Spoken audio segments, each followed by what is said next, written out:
너희와 나의 믿음으로 말미암아 피차 아니함을 얻으려 함이라. 제가 로마서를 가만히 생각해 보니까 로마서를 제목을 좀 달아야 되겠다, 이런 생각이 들었습니다.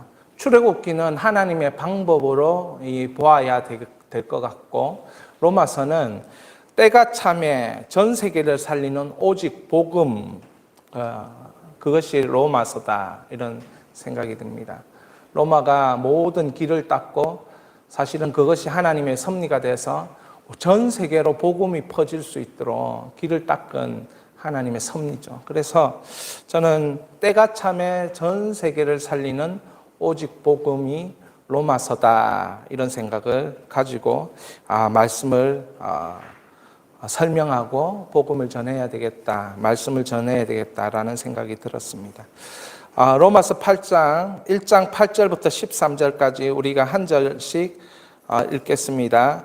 먼저 내가 예수 그리스도로 말미암아 너희 모든 사람에 관하여 내 하나님께 감사함은 너희 믿음이 온 세상에 전파됨이로다.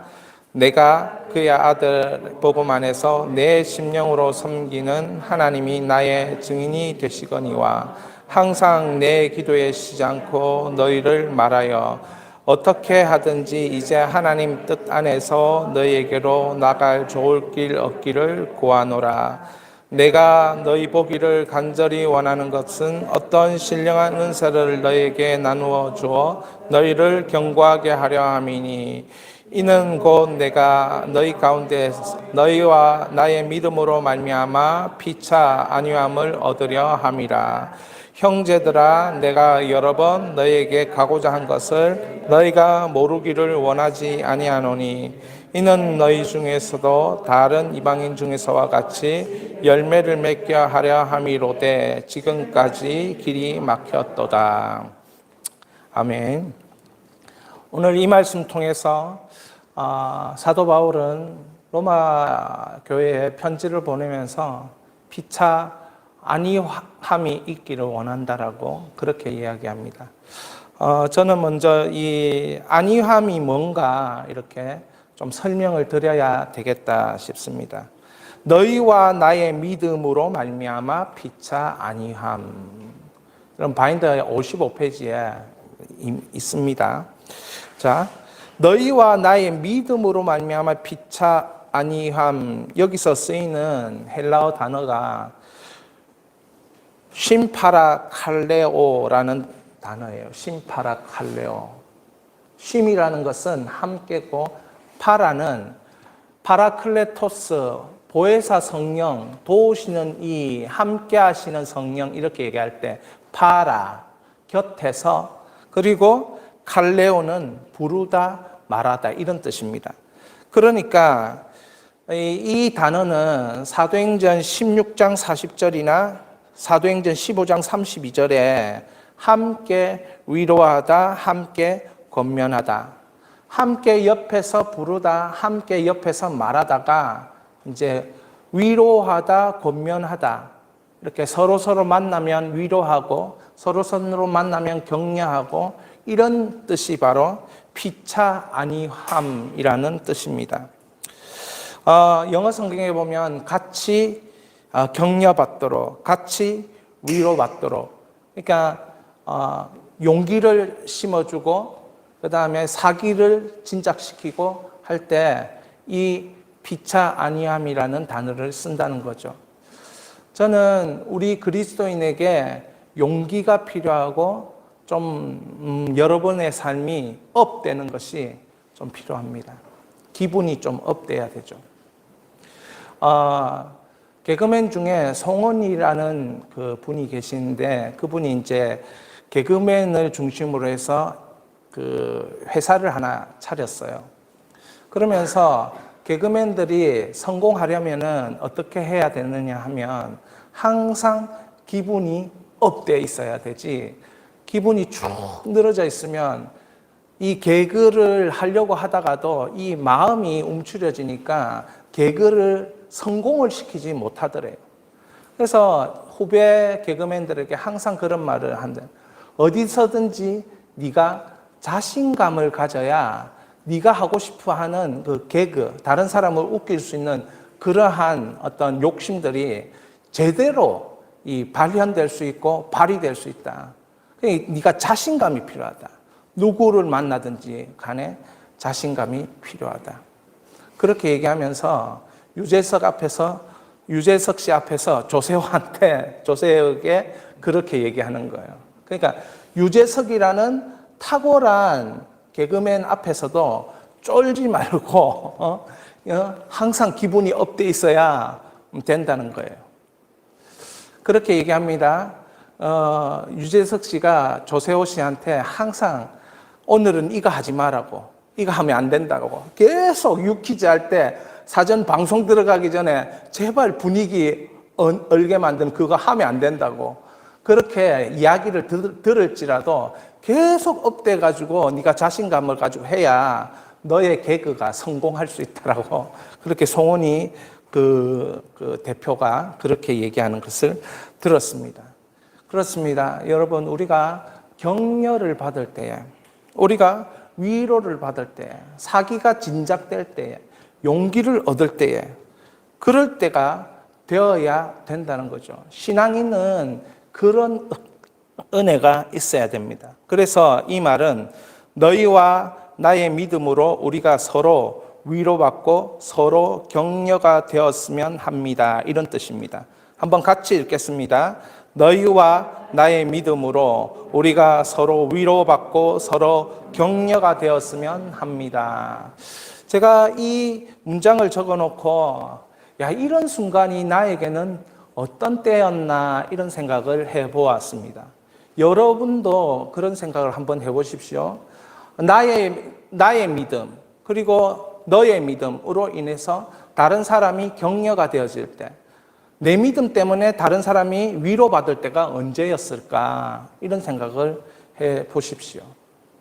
저도 가만히 생각을 해보니까 그런 것을 제 입으로 설명한다는 게 쉽지 않다는 생각이 들고, 이 문장을 생각해 보니까 딱 떠오르는 그런 모습이 있어서 제가 그런 모습이 영상에 혹시 있는 것이 없을까 한번 찾아봤는데, 찾아보면서 이걸 찾아봤어요. 여러분, 이게 돌아서지 않으리라는 그 복음송 가사인데요. 한번 이 광진교회 중고등부 성가대인데, 제가 이런 것들 이제 자주 찾아보고 나누기도 하는데 한번 들어보기로 하겠습니다. 소리를 좀 높여주시면 좋겠어요. 짧습니다.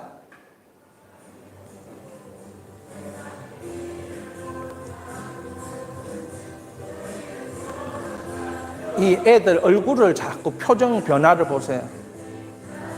저 뒤에 이렇게 숨어 있는 애들이 열심히 하는 거 볼 때 갑자기 얼굴 표정이 변하는 걸 볼 때 그런 게 위로가 되고 격려가 된다는 거죠.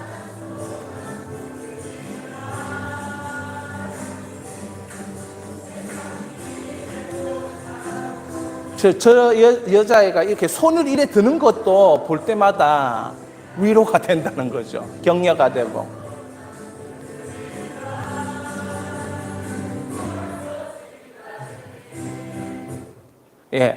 찬양 인도하는 저 형제가 인도할 때 이 아이들을 볼 때 자기가 나름대로 열심히 인도하고 있는데 이 반응을 한다는 거죠. 그때 우리가 서로 위로가 되고 서로 격려가 되더라는 거죠. 사도 바울이 눈에 그리고 있는 현장과 로마 교회의 그 성도들을 만나지는 못했지만 그 사람들이 위로가 되고 격려가 되고, 그러면 내가 가서 그 사람들에게 어떻게 위로하고, 내가 가서 그 사람들에게 어떻게 격려하고, 내가 가서 어떻게 그들에게 용기를 더하고, 이런 것들을 어떻게 할 것인가, 이런 생각들을 이제 했던 것입니다. 그 머릿속에, 그 마음속에 그것이 가득 차 있었습니다. 그래서 로마서를 시작할 때 이렇게 내가 하면 이 로마 교회가 참 힘든 교회, 거기 세계에서 최고의 도시고 세계에서 전 세계에 영향력을 미칠 만한 국가에, 도시에, 그리고 100만이 모여 살고 거기에 사는 탁월한 사람들은 떵떵거리고 잘 살지만 그 집에 살고 있는 노예들이 대부분 그리스도인이고, 그리고 그 노예가 100만 중에 절반 정도가 노예라고 하는데 그 노예들이 다니고 있는 교회, 로마 교회에 어떻게 하면 그들에게 힘을 주고 격려하고 공급하고 용기를 북돋아 주면서 그리스도인으로서 로마 교회를 하나님 앞에 승리로 이끌어 갈 수 있을까? 이런 마음들이 들었다는 것이지요. 마찬가지로 우리에게도 사람을 보면서 그런 마음이 드는 겁니다. 그래서 그런 마음이 들 때에 우리가 사도 바울처럼 어떻게 해야 되는지 아는 것, 그것이 전 세계에 퍼지는 이 오직 복음을 설명하려 할 때 이것이 반드시 우리의 삶에도 있어야 되는 몇 가지를 오늘 확인할 수 있다는 거죠. 세 가지입니다. 우리 이 세 가지를 읽어보겠습니다. 바울은 그들의 모습을 생각하며 감사했다.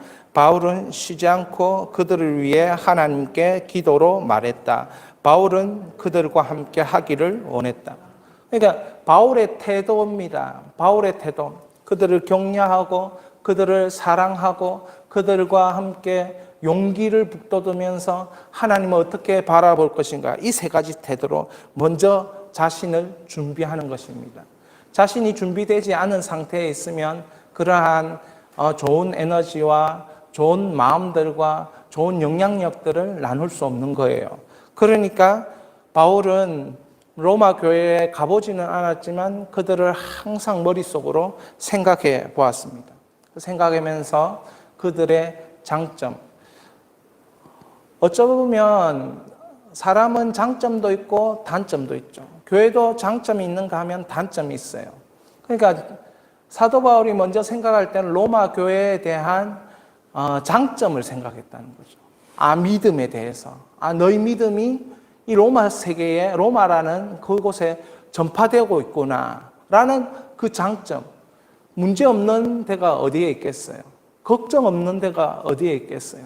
그럼에도 불구하고 그러한 걱정과 염려를 먼저 생각하지 않고 그들이 뭘 잘하고 있는가 인정해주고 그들이 무엇이 정말 강점인지 생각하고 이렇게 마음속으로 감사하면서 준비하고 있었다는 것입니다. 그러면서 그 준비하는 동안 쉬지 않고 기도했다라고 되어 있습니다. 무엇입니까? 하나님과 교제를 하는데 그 교제 가운데 하나님과 교제 1대1로 교제하는 기도 가운데 바울은 로마 교회 성도들을 깊이 생각하면서 그들의 이름을 부르며 기도했다는 것이죠. 그래서 기도로 말했다 이렇게 로마서에는 표현되어 있습니다. 기도로 말했다. 기도로 그냥 생각한 것이 아니고 그것은 처음에 그들의 모습 생각하고 감사한 것이고 두 번째는 기도로 그들을 하나님 앞에 말했다는 것이에요. 참 중요한 대목이라는 생각이 듭니다. 우리가 기도를 합니다. 기도를 하지만 그냥 두리뭉실하게 이렇게 기도하는 순간이 참 많지 않습니까? 그런데 바울은 그렇게 하지 않은 것입니다. 바울은 자기 입술로 로마 교회, 적어도 그 교인들의 이름을 알고 기도했을 것 같다는 생각이 드는 거예요. 먼저 그 이름 한번 보내봐라 이런 거 있지 않습니까? 출석부 확인 그런 내용인 것 같은 생각이 듭니다. 그래서 하나님 앞에 기도로 말한 겁니다. 그리고 바울은 그들과 함께 하기를 원했습니다. 여러분, 사람이 함께 한다는 것은 참 좋은 일이고 사람이 함께 한다는 것은 기쁜 일입니다. 그런데 좋은 사람과 함께 하는 게 기쁘지 내가 싫어하는 사람과 함께 하는 건 별로 기쁘지 않습니다. 우리가 추석이라는 이 한가위 명절 또한 사람들과 함께 할 때에 원수된 사람들과 함께 하는 게 아니고 내가 못 봤던 나의 가족들과 함께 하는 것. 그러니까 그 속에 기쁨이 있는 거예요. 이렇게 믿음으로 잘 준비하고 기도로 하나님 앞에 계속 말했던 그 사람들과 함께 할 때 바울에게 큰 기쁨이 임했을 것이에요. 동시에 바울은 그 사람들 보는 것만으로도 좋고 그 사람들 그 로마 교회 성도들과 함께 하는 것만으로도 좋지만 그러나 내가 그들에게 해줄 수 있는 그 무엇인가 있어야 하지 않겠는가. 그렇잖아요. 뭐 고향에 찾아가는데 두 손을 가볍게 하고 고향에 찾아가기보다는 뭔가 손을 무겁게 하고 찾아간다든지 뭐 봉투를 준비하고 찾아간다든지 뭐 그렇게 하면서 찾아가지 않습니까? 그처럼 마치 바울도 뭔가 함께 하려고 하면 그들에게 주고 싶은 무언가가 있어야 된다 생각했던 것입니다. 그래, 함께 하기를 원할 때에 그가 주고 싶은 것이 무엇인가 함께 읽겠습니다. 신령한 은사를 너희에게 나눠주어 너희를 경고하게 하려 다른 이방인 중에서와 같이 열매를 맺게 하려. 그러니까 이 로마서 1장 8절에서 13절 안에 보니까 이 로마 교회를 성도들 생각하면서 만나기를 원하고 그들을 위해서 미리 중보 기도를 하면서 기대하는 마음으로 이렇게 준비할 때 사도 바울 마음속에 두 가지가 떠오르는 것입니다. 신령한 은사, 자기에게 있는 하나님이 주신 영적 은사, 신령한 은사를 그들에게 나누어 주어서 경고하게 해주는 것입니다. 자기가 찾아갔던 이방인들에게 다 예수 그리스도를 믿어 열매를 맺는 것처럼 내가 찾아가서 그들에게 하나님이 기뻐하시는, 하나님이 원하시고 하나님이 영광 받으실 만한 열매를 맺게 해주는 것, 이것이 내가 그들과 함께 했을 때 참 그들이 기뻐하고 하나님도 기뻐하고 로마 교회도 풍성해지고 나도 너무나도 격려가 되고 위로가 되는 순간이 될 것이라는 확신이 생긴 거죠. 그래서 사도 바울은 신령한 은사와 열매에 대한 나눔들을 생각했던 것입니다. 서로 위로받고 서로 격려하기 위한 바울의 방법은 신령한 은사와 열매를 나누는 것이었어요. 여러분, 신령한 은사 얘기할 때 은사는 이런 뜻입니다. 기뻐하다, 함께 기뻐하다, 은혜, 값없이 주다, 은총을 베푸다, 축복하다, 그리고 선물, 호의, 보이다, 감사하다, 이런 게 이 은사예요. 그래서 이런 은사 때문에 이런 일이 일어난 거예요. 하나님 안에서 즐거워하는 동기가 되는 것입니다. 그리고 영적 잔치가 일어난다는 의미입니다. 그러니까 사도 바울은 자기가 로마 교회에 딱 찾아가서 이런 신령한 성령의 은사들을 나누면 그 속에서 영적 잔치가 일어날 것이고 하나님을 즐거워하는 은혜가 임한다는 겁니다. 사도 바울이 생각하기에 또 사도 바울이 깨닫기에 이 예수 그리스도를 전하는 전도의 삶을 살면서 자신은 이 이방인들이 열매를 얻게 될 때 자신에게 주어진 하나님의 은사, 이 신령한 은사가 열매를 맺게 하는데 도움을 준다라는 것을 깨달았습니다. 그래서 편지 속에서도 신령한 은사를 나누어 주어서 경고하게 하고 이방인 중에서와 같이 열매를 얻게 해서 같이 함께 기뻐하려고 하는 것입니다. 그러니까 사도 바울에게 있어서는 신령한 은사와 열매는 같이 간다라고 본 것입니다. 우리가 이 신령한 은사, 열매를 이해할 때 이걸 이해할 필요가 있어요. 우리 몸에는 이제 60조의 세포가 있습니다. 60조. 이제 뚱뚱한 사람은, 저 같은 사람은 100조의 세포가 있을지도 모르겠습니다. 자, 이 세포가 있는데요. 이 12만 킬로의 핏줄이 있죠. 이 12만 킬로의 핏줄은 이제 서울을 왕복한다고 부산을 왕복할 때 한 200번 왕복할 수 있고 지구 4만 킬로 되는 지구를 3바퀴 돌릴 수 있는 그런 핏줄이 우리 몸에 있다고 해요. 그러니까 우리 몸은 한마디로 유기체고 화학 공장 같은 그런 역할을 합니다. 거기에 시각과 촉각과 이 후각과 청각과 이 미각 이런 것들이 막 어우러져서 이 사람 책 보잖아요. 책을 볼 때 이 모든 것이 네트워킹 돼 가지고 뭐 하느냐면 공감각이라는 게 생긴답니다. 공감각. 그러니까 이거 보면서 이게 전체적인 공간의 감각이라든지, 또 미래에 대한 감각이라든지, 자신에 대한 감각이라든지, 추론이라든지, 뭐 이런 다양한 몸의 반응이 막 생긴다고 해요. 그렇게 하는 것처럼 우리 몸을 하나님이 그렇게 만들어 놨고, 실제로 사도 바울은 은사를 설명하면서 우리 몸에 대한 예화를 듭니다. 뭐 눈이 최고겠느냐, 손이 최고겠느냐, 발이 최고겠느냐, 뭐 그렇게 얘기하면서 다 그 나름대로 의미가 있고, 머리를 중심으로 해서 모든 것이 다 연결되어 있고 서로 몸에 유익을 끼치는 것이다. 몸에 유익을 끼치기 위해서 존재하는 것이다. 그렇죠? 세포도 암세포가 있으면 몸에 유익이 안 되지만 좋은 세포, 건강한 세포가 있으면 몸에 유익이 되고, 이런 감각들도 우리의 몸의 유익을 위해서, 우리의 인생의 유익을 위해서 존재하는 것입니다.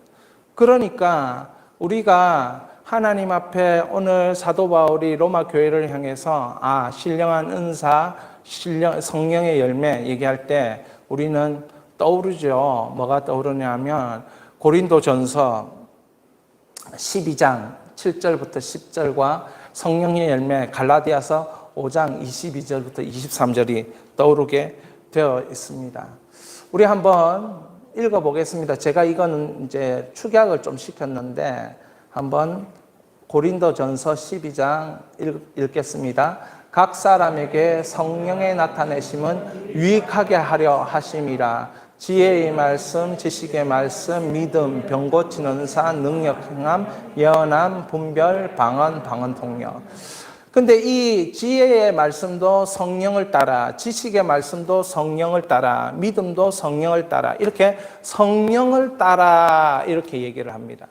결론적으로 신령한 은사라는 것은 성령 하나님이 주시는 은사를 말하는 것이고, 사도 바울은 그것을 자신의 서신서에 이렇게 계속 은사라는 것은 이런 것이야. 로마서에 보면 로마서도 그 은사에 대해서 나와 있는 것을 확인할 수 있습니다. 그러니까 우리는 이런 하나님이 우리에게 주시는 영적 은사를 사모해야 됩니다. 왜 사모해야 되느냐? 성령의 나타나심은 유익하게 하려 하심이기 때문에 그렇습니다. 유익을 주려고. 물론 이 은사 안에 여러분들이 뭐 병 고치는 은사가 있고 능력을 행하고 뭐 방언하고 통역하고 뭐 이런 거 다 좋지만은 이거는 세상 사람들한테 유익을 줄 수도 있고 우리 교회도 유익을 줄 수 있지만 여러분에게 있는 은혜는 이것이었으면 좋겠습니다. 성령을 따라 지혜의 말씀이 있기를 원합니다. 성령을 따라 지식의 말씀이 있기를 원합니다. 왜냐하면 이런 것은 아주 사람들과 믿지 않는 사람들과 내가 만났을 때 그들에게 영향력을 줄 수 있는 아주 이런 공통점을 이렇게 발견해낼 수 있고 공통점에서 영향력을 줄 수 있는 그런 것이기 때문에 그렇습니다. 믿지 않는 사람들과 만났는데 거기서 바로 앞에서 방언을 한다든지 그러면 여러분 어떤 일이 일어나겠습니까? 미친놈이 되는 것입니다. 그러니까 여러분이 이 은사를 사모하시기 바랍니다. 그런데 사도 바울은 고린도전서 12장에 가장 큰 은사를 사모하라고 말합니다. 큰 은사. 그 큰 은사를 사모하면 그 은사를 주시겠다 이렇게 말하는 것이 아니고 좋은 길이 따라오고 좋은 길이 열리는 것에 대해 말하고 있는 거예요. 그러니까 여러분들이 하나님께 은사를 구한다는 것은 이렇게 막 영적인 어떤 은사를 구하고 하면서 이 몸을, 그리스도의 몸을 유익하게 하기 위해서 우리에게 필요한 것이 은사라는 것입니다. 여러분, 은사적인 삶을 살 수 있기를 바랍니다. 지혜의 말씀에 은사적인 삶을 살 수 있기를 바랍니다. 지식의 말씀에 은사적인 삶을 살 수 있기를 바랍니다. 사도 바울은 방언도 많이 하라고 그렇게 얘기했습니다. 방언에 대한 은사적인 삶도 살 수 있기를 바랍니다. 하나님은 이 모든 것을 성령을 통하여 우리에게 유익을 주시기 위해서 그렇게 말씀하시고 계시고, 사도 바울은 깨닫기는 이런 은사를 로마 교회, 참으로 그 힘없는 노예의 삶을 사는 사람들에게 하나님과 교통할 수 있는 은사, 그거라면 그들이 비록 그 주위 환경이 자기를 억압하고 압제하는 그런 환경일지라도 거기서 이제 싸워 승리할 수 있는 생동감 있는, 생명력 있는 그리스도인이 될 수 있다고 본 것입니다. 그러면서 동시에 뭐가 있어야 되느냐? 열매가 있어야 돼요. 열매가 있어야 되는데 어떤 열매냐? 오직 성령의 열매는 같이 있습니다. 사랑과 희락과 화평과 오래 참음과 자비와 양성과 충성과 온유와 절제니. 우리가 이걸 암송한다고 해서 막 풍성이 생기면 얼마나 좋겠어요. 근데 우리가 모르는 것보다 암송하는 것이 반드시 좋죠. 그러면서 여러분에게 이런 열매가 있기를 우리가 소원하고 기도해야 될 줄 믿습니다. 자연에서도 열매가 씨앗이 뿌려졌을 때 그 200배 이상 그런 열매들을 자연에서 맺는다고 해요. 수박도 씨가 뿌려지면 그 수박 한 덩어리가 나면 그건 한 3만 배 이상의 이 열매가 맺어진 거라고 해요. 그러니까 열매는 항상 우리에게 기쁨과 이 수확의 기쁨과 또한 나눔의 기쁨들을 주는 게 열매죠. 그러니까 우리에게 열매가 있다는 것은 너무 기쁜 일이고, 예수님께서도 산상수훈 7장에 보면 열매로 그들을 알리라 이렇게 말한 것을 볼 때에 예수님도 열매를 원하셨어요. 이 요한복음 15장에 포도나무 비유를 말씀하시면서 예수님은 뭐라고 얘기하셨습니까? 열매가 많으면 이로써 너희가 내 제자인 줄 알리라. 스트레스 받게 예수님 그렇게 얘기하셨어요. 그래서 열매 맺는 게 쉽습니까? 그죠? 그런데 열매를 많이 맺은 자에게 내 제자인 줄 알리라 이렇게 얘기하니까 돌아보건대 열매가 그렇게 앞으로는 많을 것이라 확신합니다. 그런데 과거에는 열매가 그렇게 탁월하게 많았다 그렇게 얘기하기에 떳떳하고 자랑스럽게 막 얘기하기에 그렇지 않거든요. 그러니까 막 스트레스가 되지만 예수님은 없을 일을 얘기하고 있는 것이 아니고 있을 일을 얘기하고 있는 거잖아요. 너희가 나와 함께 교제하고 나에게 딱 붙어 있으면 열매를 많이 맺는다라고 말씀하셨고, 그럼 열매가 없다는 것은 내가 예수님과 딱 붙어 있지 않다라는 의미이잖아요. 그러면 돌이켜 보건대 그 말씀 때문에 열매를 더 주십시오라고 더 예수님께 어떻게 하면 붙어 있겠습니까? 이런 기도를 우리가 하지 않겠습니까? 그러다 보면 더 크게 열매를 맺게 되어 있는 것이에요. 그래서 로마서의 사도 바울은 이 돌감람나무 무슨 나무 얘기하면서 뿌리와의 접붙임에 대하여 이야기합니다. 마치 자기는 이런 생각을 가졌던 것 같아요. 하나님께로부터 은혜를 받았고 하나님께로부터 은사와 능력을 받았기 때문에, 그리고 그러한 믿음의 삶들을 살 때에 하나님이 주신 참으로 영적인 은혜가 있어서 이 영적 은혜의 몸뚱아리를 들고 로마 교회에 찾아가면 그들과 함께 교제하면서 신령한 은혜가 또 임하고 신령한 열매도 있게 될 것이라는 믿음의 확신이 있었던 것이 아닐까, 이런 생각을 하게 됩니다. 사랑하는 여러분, 우리는 이 성령의 열매 하나만이라도 있다면 내 인생이 어떻게 달라지는지 보게 될 것입니다. 우리가 이 맨 마지막에 온유와 절제잖아요. 절제 하나만 있어도 인생을 정말 아름답게 세워가는 데 있어서 얼마나 탁월하게 쓰임받을 수 있습니까? 해야 되는 것을 알고 하지 말아야 되는 것을 알고 그러면서 해야 되는 것에 이 100% 200% 집중할 수 있도록 그 절제하는 삶이 된다면 그것으로 말미암아서 내가 얻을 인생의 열매는 얼마나 풍성하겠느냐는 것이죠. 뿐만 아니라 사랑, 희락, 화평 이것만 있어도 여러분 우리가 사람들과 합력하여 선을 이루는데 정말 놀라운 그런 열매들, 영향력들을 발휘하지 않겠습니까? 그러니까 하나님께서는 우리에게 이 사도 바울과 로마 교회가 만날 때 일어나야 될 일들이 무엇인가 보여주면서 우리에게도 일어나야 될 일이 무엇인가 깨닫게 하는 것입니다. 바로 신령한 은사이고 바로 몇백 배, 30배, 60배, 100배라고 예수님 말씀하신 열매의 역사입니다. 사랑하는 여러분, 열매의 역사가 있으시기를 축원합니다. 신령한 은사로 여러분의 인생을 새롭게 만들어 가시는 은혜가 있기를 바랍니다. 너희와 나의 믿음으로 우리가 서로 위로받고 서로 격려합시다. 우리가 어떻게 하면 서로 위로받고 서로 격려할 수 있는가? 12절 우리 같이 읽도록 하겠습니다. 이는 곧 내가 너희 가운데서 너희와 나의 믿음으로 말미암아 피차 아니함을 얻으려 함이라. 믿음이 있어야 된다는 거죠. 상대방을 바라볼 때 어떤 믿음으로 바라보느냐, 나를 바라볼 때 어떤 믿음으로 나를 바라보느냐, 그게 우리에게 있어야 되는 거예요.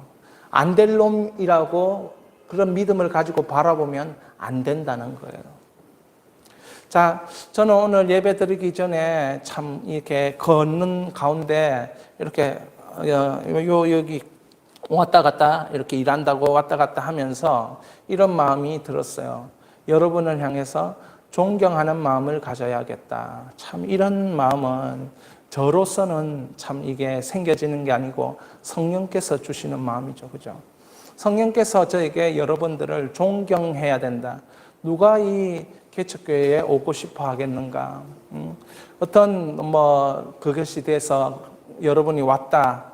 그러면 이것이 정말 대단한 일이고 대단한 그런 방문이고 대단한 순간이라는 생각이 들면서 존경하는 마음이 생기는 거예요.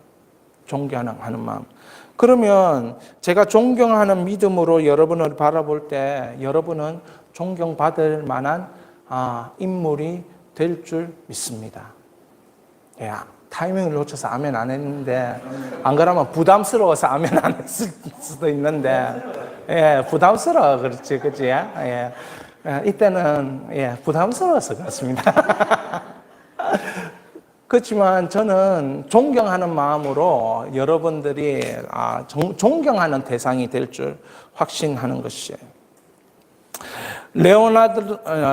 발음도 잘 안 되지만 레오나르도 다빈치가 이렇게 유명하잖아요. 인류 역사상 업적을 남긴 사람 중에 한 사람인데 모든 분야에서 재능을 발휘했던 사람이 다빈치였어요. 이 다빈치가 일하러 나갈 때마다 할머니가 했던 얘기가 있어요. 그게 뭐냐면 너는 무엇이든지 할 수 있어. 할머니는 너를 믿는다. 이렇게 얘기했던 거예요. 여러분 바인드 속에 있는데 나는 너를 믿는다고.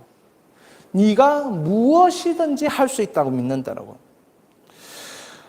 그래서 모든 영역에서 이 재능을 다빈치가 발휘하는데 모나리자 우리가 그 그림 보면서 감동받잖아요. 그리고 인체의 비밀을 연구하기 위해서 그림을 그린다든지 비행기가 만들어지기 이전에 이미 다빈치가 그림을 그린다든지 막 이런 모습들을 그 소극적인 아이였고 따돌림을 받는 어릴 때에 고아라는 이유로 그런 아이가 다빈치였습니다. 엉뚱한 실수가 많은 아이였어요. 그런데 이 할머니가 다빈치를 키우면서 항상 집을 나갈 때 너는 무엇이든지 할 수 있어. 나는 너를 믿는다. 라고 말해주고 내보냈다는 거예요. 계속해서 집을 나갈 때마다 집에서 밥 먹고 학교를 갈 때, 뭔가 일을 하러 갈 때 계속 그런 말을 들려준 것입니다. 선입견 없이 너를 믿는다. 참 이게 쉽지 않은 것 같습니다. 가족들이 함께 살기 때문에 가족들은 서로 실수를 많이 보잖아요. 그러면 가족들을 향해서 그렇게 말하기가 쉽지 않을 것 같아요. 교회는 영적 가족이잖아요. 영적 가족인데 이 참 교인들끼리 이렇게 말하기가 또한 쉽지 않을 것 같아요. 실수가 있고 허물이 없는 사람은 어디 있어요? 그러나 항상 우리가 바울이 했던 것처럼 그분의 장점과 강점을 생각하면서 무엇이든 할 수 있습니다. 믿습니다. 여러분들이 저를 향해서 목사님 이런 부분은 참 어렵지 않을까요? 라고 50%의 어려운 점을 발견할 수 있겠지만 10%의 장점, 강점을 보고 할 수 있어요. 우리가 도와주면 할 수 있어요. 우리 때문에 할 수 있어요. 목사님은 잘 할 수 있어요. 이런 식으로 여러분들이 자꾸 믿어주는 거예요. 믿어주는 거죠. 그러면 믿어주는데 누군가 나를 믿어주고 격려해 주는데 잘해봐야지 이런 마음이 다 생긴다는 거예요. 그것이 그 사람으로 하여금 뭘 하게 만듭니까? 자꾸 이 모든 면에 있어서 한번 열심히 해보려고 하는 열정이 생기게 만드는 것입니다. 사랑하는 여러분, 여러분에게 이런 은혜가 있기를 축원합니다. 여러분의 바인더에 보면 요한 웨슬레 목사님의 어머니 수잔나 이야기가 있습니다. 19명의 자녀를 두었다는 거죠. 20년 동안 아이를 낳았다는 결론인데 참 대단한 집안인 것 같아요. 자, 저녁 9시에 가족 성결 기도회가 끝났을 때 아이들은 다 잠자리에서 자기 이름 앞에 서 있으면 그 이름 19명이니까 그죠? 이름이 다 있었던 것 같아요. 이름 있고 자기 옆에 서 있고 막 이런 식으로. 그러면 이 수잔나라는 이 어머니가 이렇게 질문을 하는 거예요. 자녀들아, 너희를 누구라고 하느냐? 이렇게 질문하면 아이들이 조용히 생각하다가 대답합니다. 예, 우리는 위대한 청소년입니다. 여러분, 그 방이 열 몇 명이 있어서 예, 우리는 위대한 청소년입니다. 밤중에 그렇게 하면 이것도 기도시키고 나서 해야 이 말이 나오지. 기도 안 시키고 너는 누구라 하느냐? 갑자기 그러면은 아이들이 지금 생뚱맞아가지고 아유 무슨 소리 하십니까? 그냥 방에 들어갑니다. 그렇지만 성결 기도회, 오늘 하루를 착하게, 오늘 하루를 주님 뜻대로 이런 기도회를 하고 나서 딱 묻는 거예요. 분위기를 딱 제압을 하는 거죠. 너희를 누가 위대하다고 하였는가? 이렇게 질문합니다. 한번 같이 질문합니다. 너희를 누가 위대하다고 하였는가? 뭐라고 대답해야 됩니까? 하나님께서 우리를 위대하다고 하셨습니다. 여러분, 이런 말이 내가 하는 말이지만 내 귀에 들릴 때 위대해지는 겁니다. 하나님이 나를 위대하다고 하셨습니다. 요즘 아이들에게 이런 말을 할 수 있는 아이들 과연 얼마나 되겠습니까? 하나님이 나를 위대하다고 하셨습니다. 금방 보여드린 영상에 돌아서지 않으리 그 찬양 부를 때만은 하나님이 그들을 위대하다고 그들 자신도 믿는 거예요. 돌아서지 않겠다면서 막 손들면서 하나님께서 우리를 위대하다고 하셨습니다. 다시 한번 질문해 보겠습니다. 그러면 지금 너희들은 무엇을 하고 있는가? 그러면 대답합니다. 우리는 위대한 역사를 창조하고 있습니다. 아멘. 지금 너희들은 무엇을 하고 있는가? 우리 대답합시다. 위대한 역사를 창조하고 있습니다. 아멘. 위대한 역사를 창조하고 있습니다. 위대한 역사를 창조하고 있습니다. 하나님의 위대한 역사를 창조하고 있습니다. 여러분, 이렇게 우리 입으로 말하고 선포할 때에 그 가족 공동체가 얼마나 격려가 됐겠습니까? 그 아이들이 얼마나 격려가 됐겠어요? 위로가 돼요. 밤잠에 그 하루 실수한 것도 있을 것이고 그 하루 실패한 것도 있지 않겠어요? 아이들이 잘하면 얼마나 잘했겠어요? 그런데 거기에다가 위대한 역사를 창조하고 있다라고 말하고 그걸 열 몇 명의 아이들이 다 같이 말할 때 그게 얼마나 위로가 되겠습니까? 그게 얼마나 격려가 되겠습니까? 그래, 한번 열심히 해보자. 하나님이 나를 위대하게 부르셨고 창조했으니까 나도 한번 해보면 되지 않겠는가? 여러분, 이런 믿음이 생기지 않겠습니까? 그러면서 마지막으로 묻는 거예요. 그 일은 누가 시켰는가? 같이 읽겠습니다. 우리를 위대하게 쓰시기 원하시는 하나님께서 시키셨습니다. 우리를 위대하게 쓰시기를 원하시는 하나님께서 시키셨습니다. 얼마나 흥분이 됩니까? 잠이 안 올 것 같아요.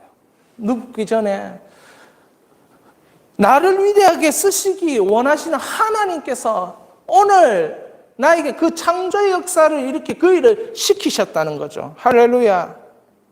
그러면서 요한 웨슬러가 이렇게 고백합니다.